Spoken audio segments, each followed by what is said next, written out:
Véritable success story de la radio Espace Guinée, les Grandes Gueules, détentrices des meilleurs scores radio en Guinée, de la meilleure émission talk show, a donné le créneau horaire du départ au bureau et du retour à la maison, récoltant depuis des années consécutives le titre d'émission la plus écoutée en Guinée, toutes catégories confondues.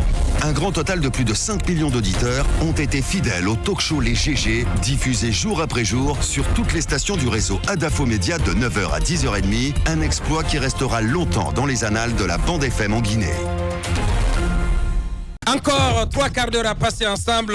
Vous nous écoutez à la radio. Si c'est maintenant que vous nous rejoignez, vous êtes chez les Grandes Gueules. Merci de votre fidélité. Dans un instant, nous allons poursuivre notre émission en compagnie de notre premier invité qui nous a rejoint peu avant donc la pause, M. Ousmane Gawal Diallo, député UFDG à l'Assemblée nationale. Un peu plus tard, nous appellerons M. Chérif Abdallah, président du Goa. L'opposition républicaine qui n'en demeure guère et l'appel de nouveau à une journée ville morte ce mercredi ici à Conakry, une manifestation demain sur l'autoroute Fidel Castro après l'attaque qui a visé le véhicule de commandement du leader de l'UFDG.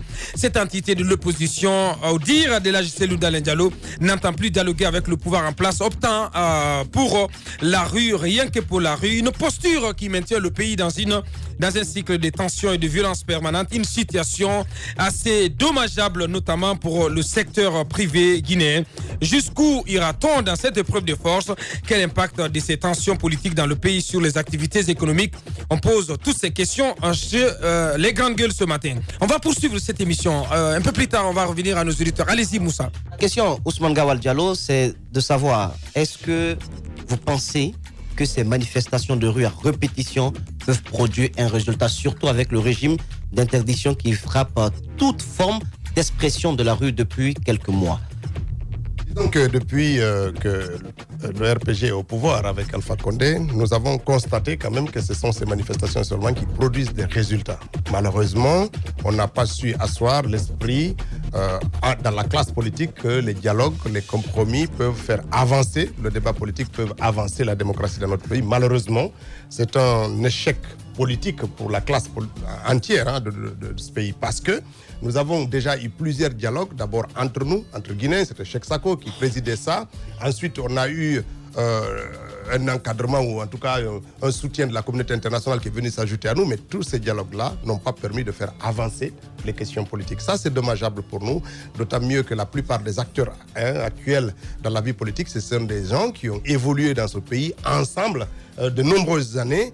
C'est une déception. Parce que vous preniez Damaro, que vous preniez Kassori et tout ça avec les Cellou Dalein. La plupart d'entre eux étaient des cadres de ce pays. Et ça, quand on voit l'arrogance de certains d'entre eux dans la prise de la parole publique, on se dit c'est du gâchis pour notre pays. Alors ensuite, on a essayé les grèves de la faim. Vous vous rappelez sur l'affaire de Womé notamment, ça n'a pas produit un seul effet. Et puis les sittings, on a essayé les dénonciations au niveau de la communauté internationale. Les seuls moments où on a eu des petits progrès, ce sont par les manifestations. Non, pas tout. Ouais. Mais les seuls progrès qu'on a obtenus, on les a eus grâce aux manifestations. Aujourd'hui, donc c'est le seul moyen de recours. Malheureusement, nous avions espéré qu'avec le dernier dialogue et avec le compromis qui a été fait, avec les rénonciations qu'on a faites pour aller à un compromis, nous pensions que cette fois-ci c'était la clé et que le pouvoir avait compris qu'on pouvait donner la chance au dialogue de prospérer dans notre pays. Malheureusement, le résultat est sans surprise. Et je pense la plupart d'entre vous, d'ailleurs de tous les Guinéens, observent quand même la mauvaise foi de ce gouvernement qui essaie toujours de trouver le poil dans la soupe pour ne pas satisfaire ses engagements. Et ça, c'est quand même dommageable parce qu'il crispe, il crée comme ça des tensions inutiles et rend difficile toute possibilité de dialogue et de compromis. La question de l'éthique des manifestations se pose avec acuité. Tout le monde y va de son commentaire. Chacun se jette la responsabilité. Souvent, les autorités. De l'autre côté, les partis politiques. Aujourd'hui, c'est vrai, manifester est un droit constitutionnel. Mais est-ce que vous faites, vous, en tant que membre de l'UFDG, la relation entre l'appel des manifestations de l'opposition républicaine et les violences qui commencent très tôt le matin et qui se terminent tard la nuit? Est-ce que selon vous, les manifestations, les appels à la ville morte, 2, les manifestations pacifiques respectent l'éthique L'esprit de... D'abord, on ne devrait même pas dire manifestation pacifique. Quand un parti politique appelle à manifester, c'est naturellement pacifique. S'il y a des perturbations à l'occasion de la manifestation, cela appartient aux forces de l'ordre. Dans une république, dans une démocratie, c'est aux forces de l'ordre qui incombe la responsabilité. Selon vous, d'où vient généralement d'où commencent généralement les accrochages? Parce que les forces de l'ordre ne sont pas préparées pour ça. Je vais vous dire une chose. Au début des manifestations ici, nous avions un service d'ordre, de maintien d'ordre, de presque 1 millier de personnes qui permettaient d'encadrer à côté de la police qu'on pouvait identifier avec des badges ou des t-shirts pour qu'ils permettent d'encadrer les manifestations. Mais les policiers, quand ils arrivaient, c'était les premières cibles. Ils les maltraitaient. Les gens qu'on pouvait distinguer là, c'est eux qui subissaient la première violence policière. On a arrêté. Aujourd'hui, dans notre pays, lorsqu'on dit c'est interdit, c'est comme si vous donniez un passeport blanc à un policier de faire usage de la force, de la brutalité, de la sauvagerie. Maintenant, ce n'est pas parce qu'il y a un jeune qui jette un caillou qu'un policier a le droit de tirer. Il faut qu'on évalue ça. La violence en général. Quelqu'un peut venir jeter un caillou sur un policier et courir entrer dans une concession ou courir pour s'échapper. Les policiers, qu'est-ce qu'ils font? Ils rentrent dans les familles.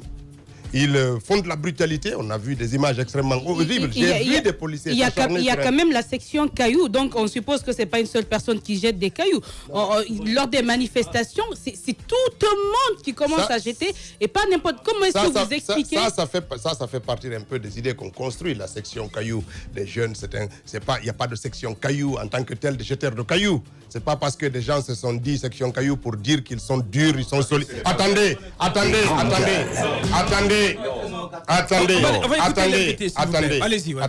C'est soit on veut progresser, auquel cas on essaie de comprendre ce qui se passe. Il n'y a pas de section caillou à l'UFDG. Des gens dans les... Attendez. Maintenant, section caillou à l'UFDG, c'est quoi? Attendez. Vu que ça n'existe pas... Des gens, si vous regardez même le t-shirt qu'ils portaient, il y a le caillou là-dessus. C'est pour magnifier un peu leur résistance, leur résilience à la souffrance là. Mais moi je ne... Vous savez, aucun symbole que le caillou. Attendez. C'est pas pour autant que vous voyez des gens organisés qui vont prendre les cailloux pour jeter. Ça n'existe pas. Il faut qu'on soit clair là-dessus. Deuxièmement... Non, honorable. C'est important quand on parle de sécurité et de stabilisation de la ville, de dire les choses telles qu'elles sont. Effectivement. Et surtout d'éviter de nous rendre responsables d'un certain type de propos. Parce que tout à l'heure, vous disiez, ce n'est pas parce qu'un jeune a lancé un caillou que les forces de l'ordre ont le droit de tirer. On n'a jamais dit ça. On ne l'a jamais dit. Revenons au cas de la section caillou. Ouais. Ça existe parce que nous avons réalisé une interview ici. C'était avec Antoine Kourma, vous vous rappelez? La dame dit, nous, on prend des cailloux et on donne aux hommes qui jettent. Ensuite, la section cailloux a été présentée au budget de l'UFDG. On a suivi cela. Attendez, je vais vous dire Attendez, on va finir de poser cette question. Parce que mon problème aujourd'hui, est-ce que l'UFDG est prête, par exemple, à avoir un comportement responsable par rapport à ces manifestations-là? Quand on dit manifestation d'un point de vue légal, ce n'est pas à 6 heures. Mais dès 5 heures du matin déjà, ça commence. Et quand ils sont arrêtés, l'UFDG réclame quand même ces jeunes-là comme étant des militants. Ce matin, depuis 5 heures, depuis 5 heures, c'est la même chose. On a barricadé l'axe, on a commencé à brûler les pneus. Voilà, comment vous expliquez cette situation? Absolument, nous condamnons le pouvoir, mais autant il faut être de votre côté responsable. Je vais aider Antoine Tamba à comprendre. Le problème, c'est quoi? Vous commencez à analyser le problème par la fin. Vous ne trouverez pas une issue. Qu'est-ce qui fait qu'aujourd'hui, quand on dit ville morte, on est dans un système où quand même on enregistre des morts? Qu'est-ce qui a amené à ça? Qu'est-ce qui fait que quand on dit manifestation, on est obligé d'ajouter le mot pacifique pour rassurer? Parce qu'on a construit l'idée qu'il y aurait des manifestations non pacifiques, comme si on avait affaire à une organisation armée. Parce que quand on dit section caillou, il ne faut pas construire l'idée comme si l'UFDG était une organisation violente. Et là, vous avez employé un mot qui est extrêmement dur pour nous, de dire qu'on devrait être responsable, comme si on ne l'était pas. C'est extrêmement violent comme mot. Mais moi, je vous le concède. Ce que je peux vous dire simplement, c'est qu'à l'UFDG, comme tous les partis politiques, comme toutes les organisations de la société civile qui essayent de jouir de cette liberté consacrée dans nos lois, on n'y arrive pas. Pourquoi on n'arrive pas? Parce que probablement la Guinée ne condamne pas suffisamment l'arbitraire de ceux qui ont en charge d'encadrer cette disposition légale. C'est très important. Attendez. C'est important. Et moi, je veux repréciser, Abakar, c'est une phrase.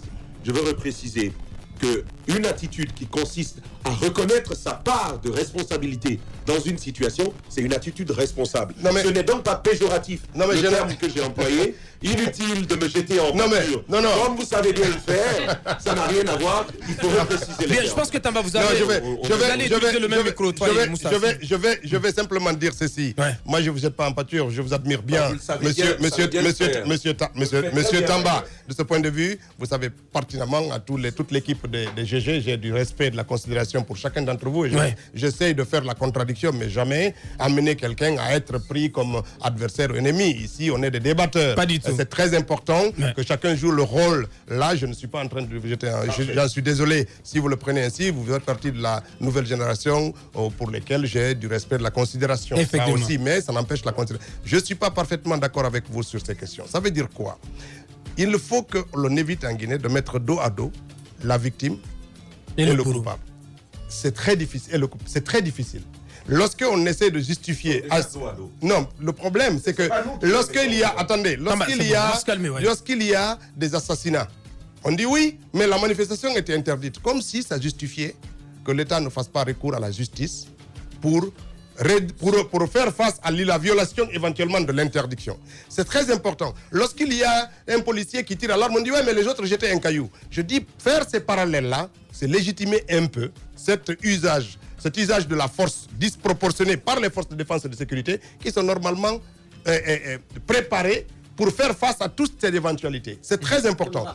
Non, la question de Tamba était aussi de dire, est-ce qu'à un moment donné, vous allez au moins faire une communication pour vous démarquer de ces jeunes qui sont dans les rues.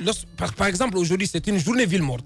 Et quand on parle de journée ville morte, ça ne veut pas dire qu'il faut occuper la rue, qu'il faut barricader les routes, qu'il faut brûler les pneus, qu'il faut s'en prendre aux autres concitoyens. Depuis 19h hier, moi, ce que je constate, depuis 19h hier, les rues de Conakry sont occupées par la police et la gendarmerie. Non, mais le cas particulier... Attendez, moi, ce que je constate, c'est que ce gouvernement... Attendez. Ousmane Gawal, non, ça, c'est pas la sécurité. Allez-y, Ousmane Gawal, la question, je continue de croire à mon raisonnement. On n'a pas besoin de négocier sur une question de sécurité.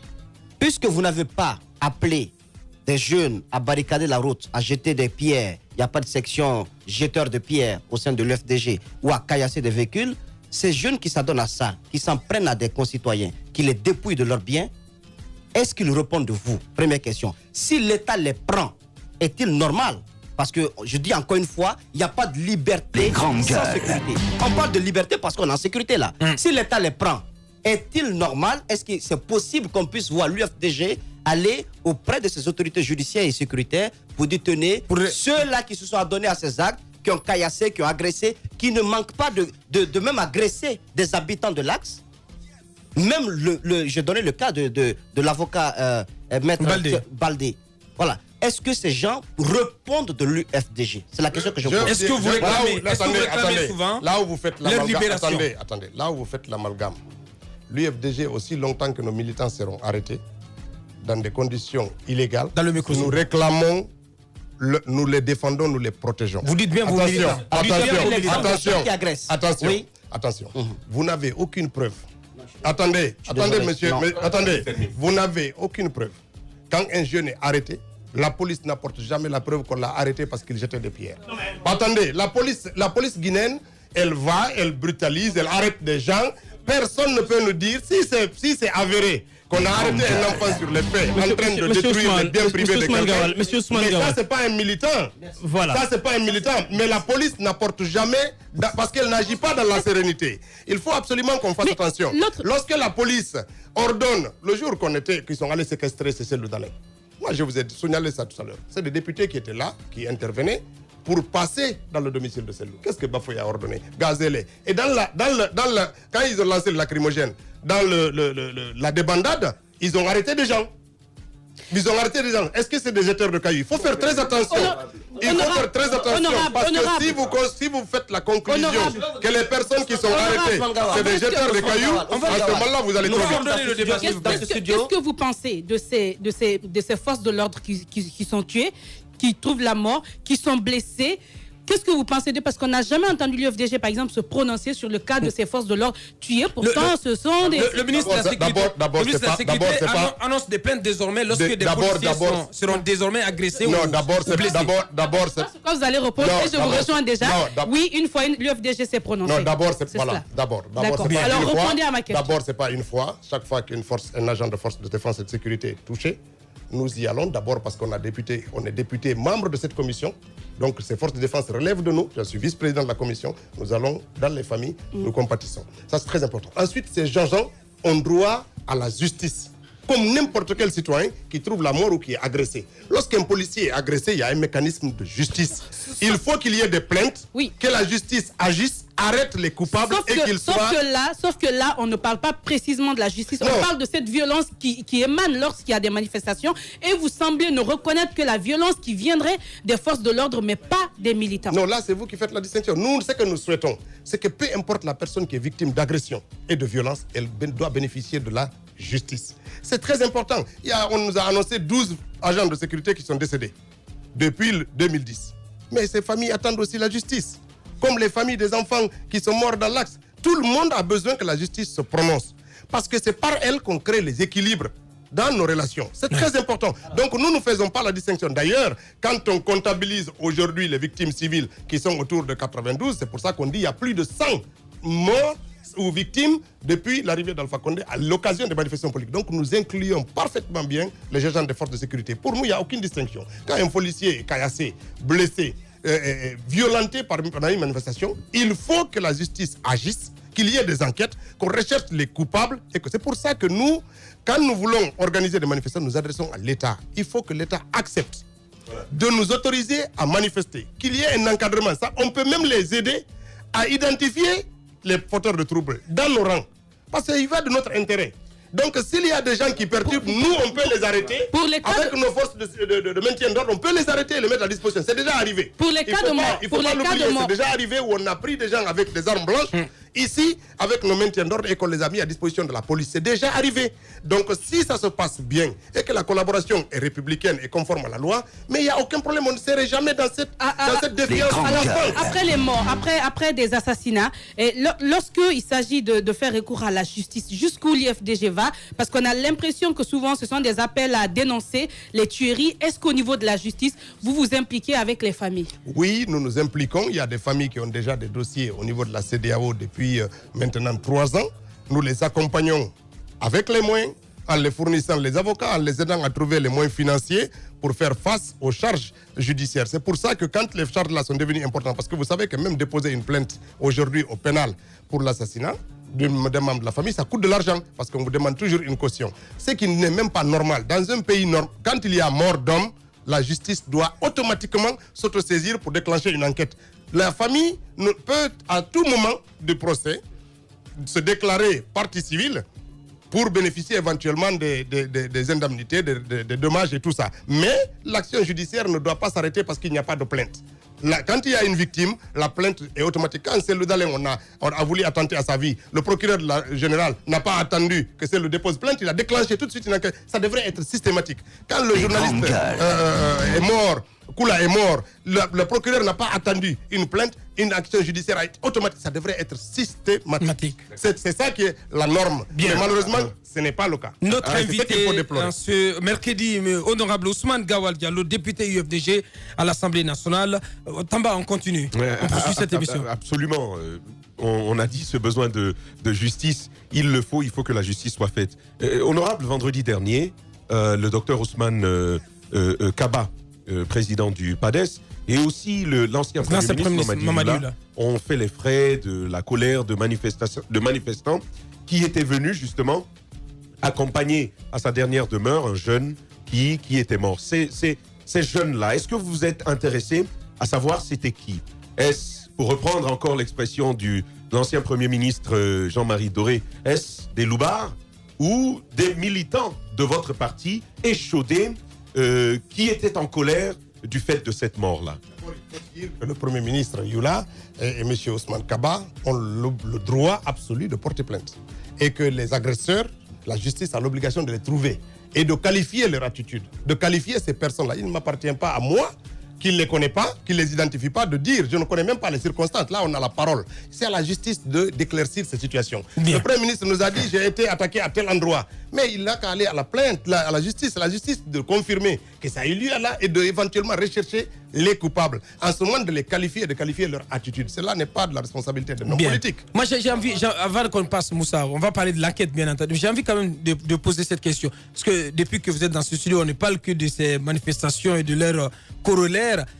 Mais vous semblez vous inscrire systématiquement dans la logique de manifestations ininterrompues à cause de toute la pagaille qu'on a enregistrée à l'occasion de l'installation des conseils communaux, mais aussi depuis que le véhicule de la cellule Dallo Diallo a fait l'objet donc de cette attaque. Et jusqu'où vous comptez aller dans cette épreuve de force? Vous dites désormais, vous ne dialoguez plus avec le pouvoir en place, vous optez pour la rue. Est-ce une solution viable? Comment sortir? Je vais vous dire, pour sortir, il y a peut-être 3 ou 4. Quelle approche de solution? La première chose, le gouvernement doit déclencher automatiquement maintenant des enquêtes sur les assassinats. Nous sommes à 98 morts.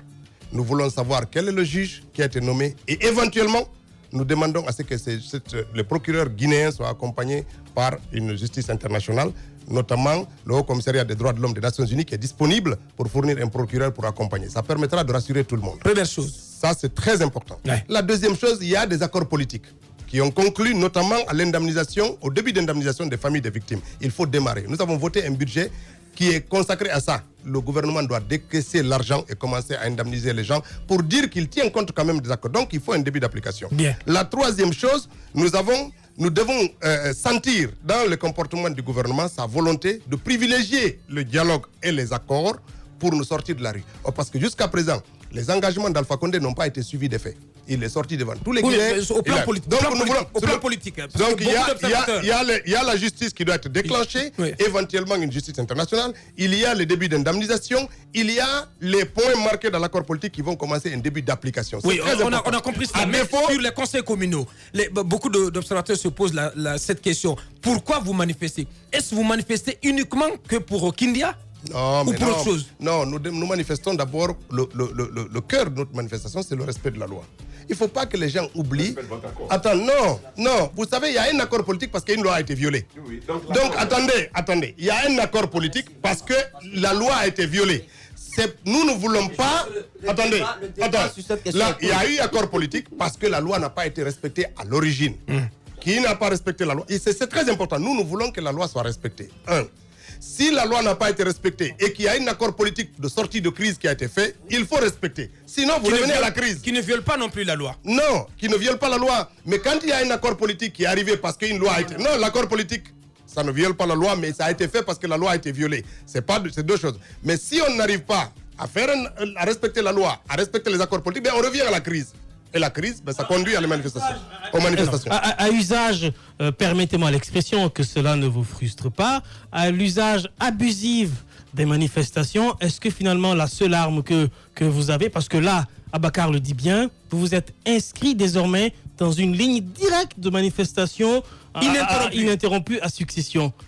Est-ce que ça ne risque pas de s'étouffer quand on sait quand même que ce qu'on appelle votre fief est souvent, si vous voulez, victime des manifestations organisées? Je veux parler de victimes humaines, mais je veux parler aussi de victimes économiques. Il y a beaucoup de pertes dans cette zone. Est-ce que finalement les gens, vous ne risquez pas, vous ne craignez pas qu'il y ait une certaine forme de lassitude? Écoutez, on avisera. Lorsqu'on arrivera à ce point, on avisera. Parce qu'un homme politique aussi à l'écoute de l'opinion. Attendez. D'abord, il n'y a pas plus de pertes d'Aratoma qu'à Medina ou au port. Il faut évaluer. Nous, on a écouté le ministre du Budget il y a 2 jours à l'Assemblée nationale. Tout ça, c'est brique. Non, mais oui, d'accord. Mais les commerçants sont à peu près la vache laitière du port, de l'État, du port, etc. En termes de dédouanement de marchandises. Et Madina, c'est le pôle de vente. Donc, ces 3 entités-là, c'est un brique. Oui, donc les pertes sont économique pour l'État, le manque à gagner pour l'État est important.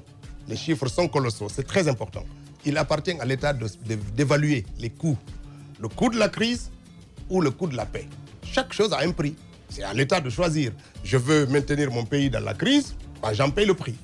Je veux maintenir mon pays dans la stabilité et la paix, j'en paye le prix. Chaque chose a un coût. Il faut que l'État fasse un arbitrage. C'est un débat intéressant, mais par très contre, important. Ce que nous déplorons, nous avons estimé que la paix coûtait moins cher que la crise. Ce que nous déplorons dans la communication des politiques, notamment de l'opposition républicaine, en dressant le bilan généralement des manifestations, c'est cet aspect de pertes économiques qui généralement ne ressort pas. On parle de pertes humaines, on parle de blessés, etc. Mais jamais le débat n'a été accentué sur les millions et les milliards de francs guinéens que les citoyens lambda perdent lorsqu'il y a manifestation. Attendez, vous êtes quand même par essence les organisateurs de débat. Invitez-nous à parler des conséquences économiques. Il va parler de l'indemnisation. Mais Roby, vous êtes les organisateurs du débat.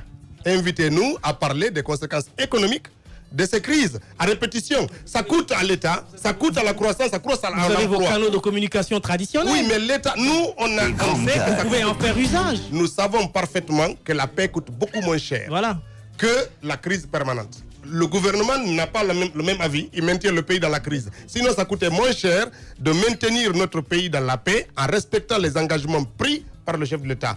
Au nom de la paix, que nous avons accepté en faisant un accord, même à notre détriment. On a fait un accord à notre détriment, on a accepté parce que nous avons, dans nos calculs, dit qu'il faut donner la chance à la paix, donc au développement et au progrès. Le gouvernement n'est pas dans le même avis. Bien. Il maintient le pays dans la crise permanente et après il pleurniche en disant je ne peux pas offrir des écoles, des routes, je ne peux pas augmenter les salaires parce que je n'ai pas d'argent. Mais vous ne pouvez pas avoir de l'argent lorsque vous ne créez pas de la richesse. Vous ne pouvez pas créer de la richesse si vous n'êtes pas en paix. Notre invité en ce mercredi, honorable Ousmane Gawal Diallo, député à l'Assemblée nationale. Allez-y Moussa. Je pense que les forces de l'ordre qui veulent réellement bien faire leur travail sont informés. Ceux qui agressent les citoyens, qui attaquent, qui caillassent, ce ne sont pas des militants. Donc la loi doit s'appliquer. Bien. Et aucun parti n'a le droit de venir réclamer leur libération. Alors, je passe à la deuxième question. Il a dit. Mais non. Attendez. Il dit. Il est là, Moussa. Moussa, je suis ici. Oui. Je vais parler à mon nom. Je vais te rappeler. Juste que l'opinion ne pas ça. Non. Même le délinquant a des droits. Mais je l'ai dit. Attendez. Non. Attendez. Moi, je vous ai dit deux choses. Oui. Peu importe le citoyen, lorsque ses droits sont violés, cela interpelle un parti politique, quel qu'il soit. Quel qu'il soit, militant ou non. Lorsque vous avez été en maille avec la justice ici parce qu'il y avait un abus, quand vos déclarations, vous aviez le soutien de l'IFDG. Pour autant, vous n'êtes pas militant. Ah oui, il faut le rappeler. Le soutien est jeté allé jusqu'au devant. Vous n'allez pas défendre. Je suis allé devant le ministre de la Défense. Rappeler qu'il n'y avait pas de secret défense en Guinée. Je suis vice-président de la commission et que M. Moussa Moïse n'avait violé aucune loi. C'est pour dire que, comme ces droits étaient violés, il avait eu le bénéfice du parti, de ses responsables à tous les niveaux. Peu importe le citoyen.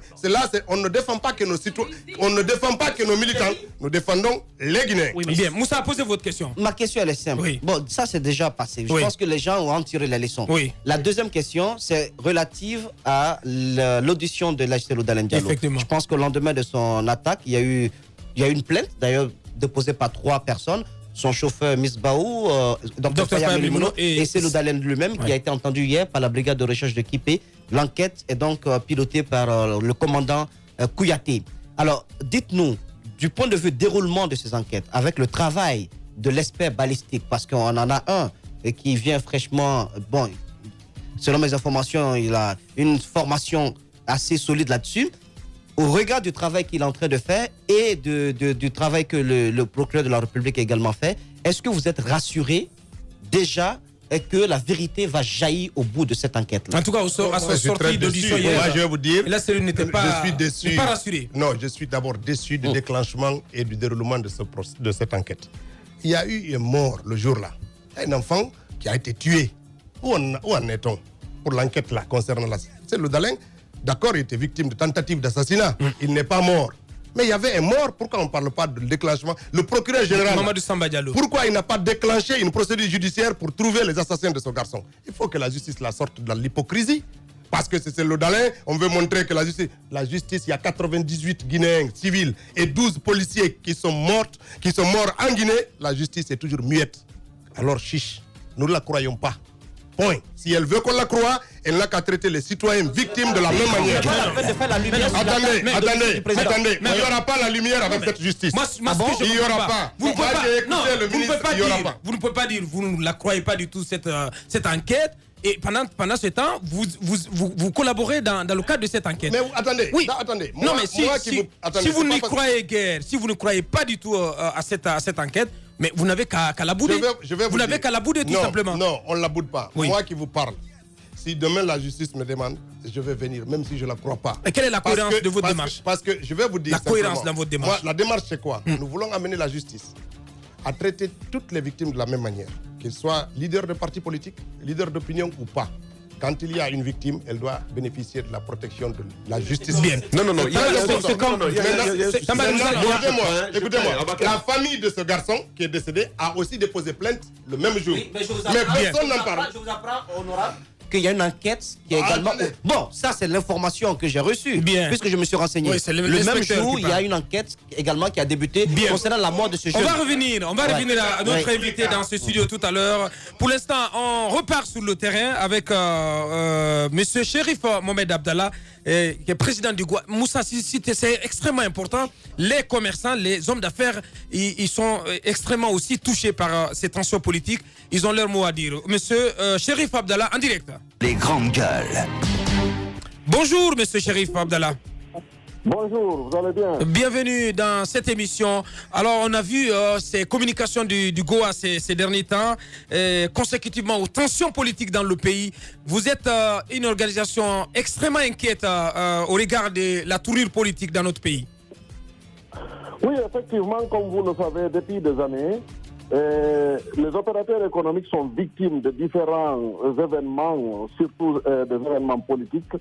Donc, ce qui fait que vraiment, nous sommes sur le terrain et nous observons ce qui se passe sur le terrain et nous sommes très déçus de ce qui se passe sur le terrain parce que quand nous voyons ce pillage à répétition, sans qu'il y ait vraiment de dédommagement, sans qu'il y ait la sécurité pour les opérateurs économiques sur le terrain, tout ça là, ça nous inquiète et les investisseurs ne viennent plus. Et quand vous demandez aujourd'hui des crédits à un opérateur économique industriel à travers le monde, il va vous dire si c'est la destination de la Guinée, je ne vais pas vous donner parce qu'il n'y a pas de sécurité chez vous. Si les opérateurs sont pillés, l'État ne fait rien, vous n'êtes pas en sécurité, donc on ne fait rien pour vous. Les opérateurs économiques ne travaillent pas présentement, presque tout le monde est en faillite.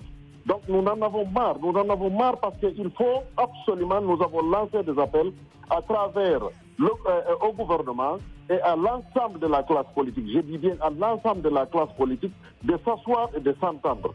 Parce que s'il n'y a pas d'entente, ça se répercute toujours sur les activités des commerçants, sur les activités économiques dans le pays. Et si on continue comme ça, nous sommes presque tous en faillite. Et on va le démontrer que nous sommes là, parce que comment le faire? On va fermer tout ce qui est marché en République de Guinée jusqu'à ce qu'il y ait l'entente entre les politiciens et le pouvoir. Ça, soyez sûrs, on va le faire parce qu'on est en train de se préparer sérieusement sur le terrain et on va passer à l'action parce qu'on en a marre. La sécurité des personnes et des biens. Ça veut dire que si vous n'êtes pas entendu, vous allez fermer vous allez fermer les boutiques et les magasins, c'est cela? Soyez absolument fermés, tous les marchés du pays seront fermés et tous les boutiques et magasins à l'intérieur des quartiers seront fermés. Parce que beaucoup de commerçants étaient prêts même le lundi passé. Radio Espace, les grandes gueules. Leur spécialité, c'est la démesure totale. Tant qu'ils ne changeront pas, nous ne changerons pas non plus. Les grandes gueules, à suivre tous les jours sur la radio d'opinion. Radio Espace.